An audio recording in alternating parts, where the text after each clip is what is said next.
ياد يا فريد، فين الجبنه الرومي؟ وهات لي حتتين مخلل. ازيك يا سندس، عامله ايه؟ الحمد لله تمام. انا بصراحه جبتك النهارده وكده هنا عشان خاطر كنت عايز احكي عليك موضوع كده. اتفضل قول بسرعه بس انجز عشان انا ما عنديش وقت. مساء الخير يا معلم فهمي. ازيك عامل ايه؟ هو انت ليه يا سندس فاكره ان الفلوس والذهب هي كل حاجه؟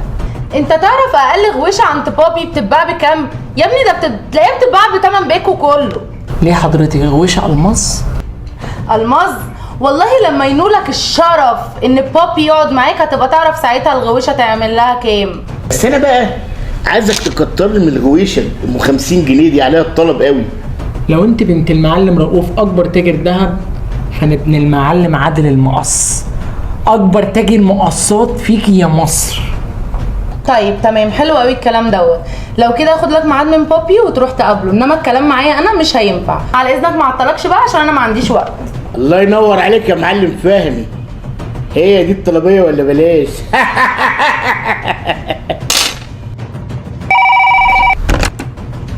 الو. الو. وعليكم السلام ورحمه الله وبركاته. مين؟ محمد. اهلا وسهلا. محمد مين؟ انا ابويا المعلم عادل مقص اكبر تاجر مقصات فيك يا مصر. يا اهلا وسهلا يا اهلا وسهلا. طلباتك عايز غوايش ولا عايز خواتم ولا عايز ايه بالظبط؟ لا ما استغناش والله، كلك ذوق. امال بتتصل ليه؟ بصراحه كده كنت طالبية بنت حضرتك. وعرفت بنتي فين وازاي؟ شفت بنت حضرتك وهي راجعه من الكليه وكنت طالب ايدها. ماشي. على العموم انت شكلك طيب، طالما عايز تخش البيت من بابه يبقى انت طيب. عايز تيجي امتى؟ الوقت اللي يناسب حضرتك. بص يا سيدي، انا عندي يوم الجمعة اجازة، ممكن تشرفنا هناك. خلاص مفيش ادنى مشكله. طيب ماشي زي بعض. لو عايز اي خدمة تسلم لي، ربنا يخليك، برعاية الله. ابو تاجر. ده باين عليه معاه فلوس وهينفعني قوي. هدي الجواز ولا بلاش؟ فريد، عايز سندوتش جبنه رومي. ايوه مين؟ محمد يا فندم. محمد مين؟ اللي كلمت حضرتك انك اشرب معاك الشاي. هو انا قبل مش لسه قافل معاك؟ هي خوته عايز مني ايه؟ بقول لحضرتك معلش، ينفع نخليها الخميس؟ بس خلي بالك، انا يوم الخميس بقفل الساعه 10، يعني تكون عندي الساعه 6 كده كويس؟ خلاص هاجي لحضرتك المحل عادي. طبعا تشرف في المحل، تانس وتنور. تمام. خلاص بقى مع السلامه. ده باين عليه رغاي قوي. ارن بقى على سندس عشان اقول لها عملت ايه مع بابا. ايه ده؟ هو ايه الرقم الغريب ده؟ الو؟ ايه يا حبيبتي، عامله ايه؟ حبيبتك ايه الهبل ده؟ ومين معايا؟ انا محمد. طب هو انا قلت لك ما تتكلمش معايا كذا مره غير لما تقابل بابي، صح؟ على فكره انا كلمت باباكي النهارده وخدنا ميعاد. لا والله، هو رد عليك على طول؟ يعني اصل انا هصدقك يا ابني؟ انا بابي بيبقى مشغول، ما بيبقاش فاضي اصلا يرد عليا انا شخصيا. فين الشهاده فريد؟ الله يخرب بيت فريد. الواد ده انا هطرده واجيب البنت عطيات احسن. طيب من هنا لغايه ما يجي يوم الخميس وتقعد مع بابي وتشوف هيعمل معاك ايه، ما تتصلش بيا نهائي، اوكي؟ برضه اللي انت شايفاه لحد ان شاء الله ما اجيب باباكي. يلا باي. قفلت في وشي. بابي. ايوه زي ما احنا اتفقنا. لا الغوايش جاس لها ماشيه في السوق تمام. على 60 ماشي. احجز لك كام؟ 10؟ ماشي. تعالي بكره خديهم، مفيش حاجه. تحت امرك يا ست الكل. اي خدمه تانيه؟ مع الف سلامه. ايه يا حبيبتي؟ ايه يا بابي عامل ايه يا بابا؟ خطوه عزيزه، ده انت منوره المحل. حبيبتي يا بابا. بقول لك ايه يا بابا؟ يا حبيبتي. هو فعلا النهارده انت عامل ميعاد مع الولد اللي اسمه محمد ده؟ شويه كده وهيجي. تشربي حاجه؟ اجيب لك حاجه؟ لا يروح. اي حاجه. لا يا بابي والله لسه شاربه. بص بقى، انا همشي بمبدأ الذهب، العينه بينه، يعني مش عايز احكم الا لما اشوفه، صح؟ خلاص يا بابي، هتيجي جاي اهوت وشوف انت هتعمل معاه ايه. والله طلع كويس على خيرة الله. خلاس اوكي ماشي. ايه الحكايه؟ الواد اتاخر قوي. استاذ رؤوف، ايوه يا بنتي. في واحد مستني حضرتك بره. دخليه فورا. تمام. السلام عليكم. عليكم السلام، اهلا وسهلا. حضرتك. اهلا. اهلا وسهلا. اهلا، ازيك يا سون؟ اتفضل استريح. استاذ محمد، اهلا وسهلا، خطوه عزيزه. اهلا وسهلا بحضرتك. تحب تشرب ايه، ساقع ولا سخن؟ لا شويه كده، شاي ولا عناب؟ ولا اي حاجه والله، كفايه ان انا شفت حضرتك. احنا تحت امرك اوامرك. كان بصراحه كده كنت عايزك في الموضوع اللي انا كلمتك عليه وكده. يا سيدي احنا تحت امرك، طلباتك. استاذ رؤوف، ايوه. لو سمحت في حد مستني حضرتك بره ضروري. حاضر، معلش يا ابني بعد اذنكم بنشوف مين.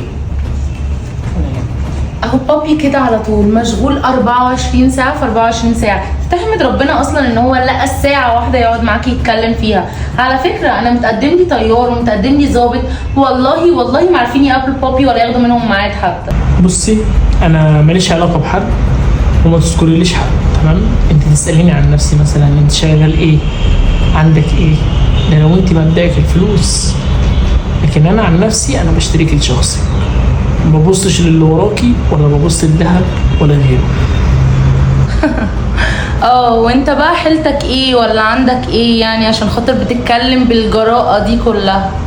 لما يجي باباكي تعرف انا عندي ايه، ده رقم واحد. اما بقى رقم اتنين، انت ليه واخداني على السخن كده؟ خلي الكلام اضغطها، يعني زي ما بكلمك وبرميلك كلمه حلوه، ارميلي كلمه حلوه انت كمان. هو انت في إيه يا ستي؟ على فكره برضه انا ابن ناس. على العموم بابي جاي دلوقتي وهنشوف انت ابن مين بالظبط. معلش يا ابني انا اسف اتاخرت عليك، كنت معتذر الجمله معلش. كنا بنقول ايه يا ابني؟ كنا بنقول ان انا شايل سندس يا حاج. طيب يا ابني دي جوازه، انا دلوقتي عايز اعرف شويه معلومات اساسيه. هتسكنها فين؟ هتصرف عليها منين؟ كده يعني هتجيب اهلك امتى؟ هتعمل لها فرح فين؟ هتقدم لها شبكه بكام؟ واجب اعرف واطمن على بنتي يعني. والله يا بابي هو قاعد بقاله ساعه يقول لي انا ابن ناس وهتعرفيني ومعرفش ايه، فانت شوف يا بقى. حبيبتي يا مش بقى وشر، حسب امكانياته ورايك، وان كان في نصيب يا ابني خلاص. هتقدم لها شبكه بقد ايه؟ انا عندي شقه في اكتوبر، كويس. ده رقم واحد. حلو. وشاري شقه تانية في الساحل، تمام؟ بس دي طبعا لما بعوز ان انا ارفه او كده طبعا اغير جو. كويس. عندك ايراد بقى عشان تصرف عليها كل شهر؟ قال بالحق يا ابني، فطرت ولا لا؟ والله يا حاج انا لسه ما فطرتش، بس انا ما بفطرش بره البيت، بس عشان خاطر هيبقى عيش وملح ما بيننا، فاللي انت شايفه كده. عطيات. ايوه يا استاذ رؤوف. خد يا بنت الغشه ده هتملي بيها فطار. هتجيب دهب بقد ايه يا ابني؟ وقلت لحضرتك انا معاك من جنيه لحد 100. وزي ما حضرتك هتشوف كده ان انا مبدئي مش فلوس. بسم الله. ايه يا ابني ده؟ شيل يا ابني الفلوس معاك وهات الدهب بمعرفتك. انا مع حضرتك شكل لنا تشكيله كده من عند حضرتك على ذوقك ب 100,000 جنيه. يا ابني ده الدهب اللي في المحل كله ما يجيش ب 4000 جنيه. انت فاكر ايه؟ هو ده دهب بجد؟ ده دهب صيني، دهب صيني. انت بتقول ايه يا بابي؟ بتقول ايه؟ ازاي كده؟ هي دي الحقيقه يا بنتي. طبعا انت في البدايه قلت لي ذهب ومش ذهب، بس انا كده يعني هجيب لك الملخص. الفلوس دي اخر شيء بالنسبه لي، تمام؟ يا ده رقم محمد انا ما كنتش اعرف ان بابي بيبيع دهب صيني وحتى والله. لو بيبيع على دماغي انا مش شاري بابي، انا اهم حاجه انت بالنسبه لي. بس انا كل اللي طالبه منك حاجه، ما تحكميش على الشخص بالمظاهر، اصل انا عندي وما عنديش. انت بتشتري راجل، ووالدك برضو نفس الكلام. واحد يبقى معاكي على المر قبل الحلوه، فده اللي انت تبصي له. اما الفلوس دي مفروغ منها تماما. انا كل اللي طالبه منك دايما انا براعي ربنا فيكي، انت كمان تراعي ربنا فيا، مش عايز حاجه تاني. اما لو على الفلوس خير ربنا كتير. وانا موافقه يا محمد. ايه رايك يا حاج؟ رايي الله يبارك لكم، ورايي ان انت انسان كويس، انسان جدير انك ترتبط ببنتي وترتبط باي بنت، لانك ما بتبصش للفلوس، وتعاملت مع الموقف عادي جدا بتاع ده حقيقي مش ده حقيقي. فانت يا ابني نموذج وقدوه للشباب اللي هم بيرتبطوا للارتباط مش للمصالح. نتمنى كل الناس تفكر بتفكير زي محمد، يرتبط للارتباط، واهم حاجه الاخلاق، لا الفلوس ولا غيره، كله بيروح واللي يفضل الاخلاق والخير. ده نموذج مشرف، عايزينكم تبقوا زي دي استاذ محمد نقتدي. والسلام عليكم ورحمه الله.